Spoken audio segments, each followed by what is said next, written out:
The transaction with the Qataris has been in two steps. One, they became our partner at 40%, and then they basically bought 100% of the scheme Porta Nuova, which is the one that I was referring before, which is a 2 billion euro mixed-use development in the center of Milan. So that's the deal, fundamentally. The positive thing, if you want, from an international investor, is certainly that it has been the first time that Italy has produced, after many decades, comparable office and residential and retail products to international standards, attracting long-term capital and also creating size. Because one of the issues of the Italian market is that it's very granular. The average size of buildings is in the 20 to 30 million euros. So that's obviously is an issue for large investors. And certainly Porta Nuova created a different type of scenario. In terms of, say, quick outlook for Italy from our perspective, as I said at the beginning, we come from a real estate fundamentals perspective, not a macro perspective. We don't invest because of yield compression. No, we invest because of real estate, and yield compression eventually create enhancement. So, and it might be right or wrong. No, sometimes you're too prudent. No, sometimes it's good to be prudent. If I bring you our experience in investing in Italy, I do share the view that Italy is has a positive outlook in this moment, but the way we read Italy is very simple, and I'm Italian, so obviously I see it with the international eyes, but being local.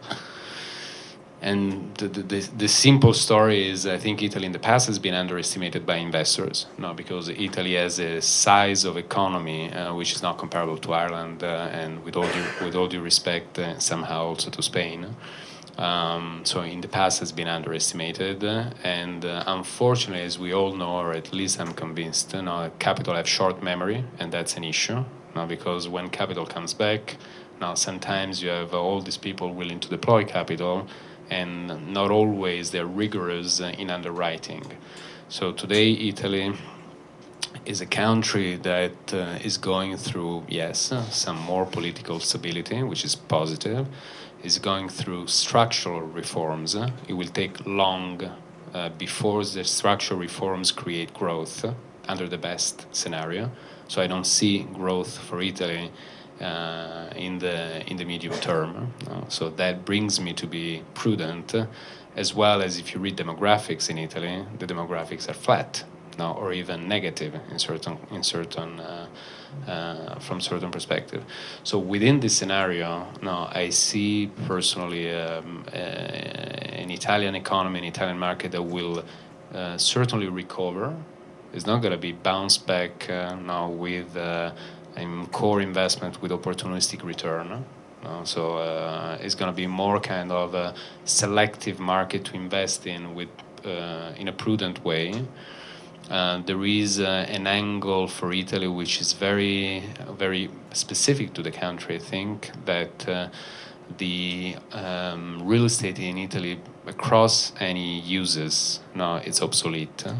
So there is a lot of retrofitting, value-added redevelopment activity to do, which is obviously riskier in a way, but also more interesting. And to give you a simple example, so I try to come with simple stories and not macro analysis. Now, if you look at the market of Milan, the CBD was within the historical part of the city, and therefore the rents were always the same, no matter what the cycle were up or down, because there was a very limited number of buildings where you can eventually have your office. Since when we developed Porta Nuova, and all what the market obviously, it's like when you create the iPhone, you put the iPhone in the market, the previous phone nobody wants it. So that creates competition in the market and create the obvious dynamics and values, where if you buy the wrong core asset, the core asset which seems low risk profile might be very risky once it becomes vacant, because nobody else will lease it unless you upgrade it. So I think to me, the definition of risk now is not just theoretical. You have to go on inside. So the bottom line, I think, is it's very interesting in this moment, Italy. Now we invested, we are investing, we will invest, but on a very selective basis.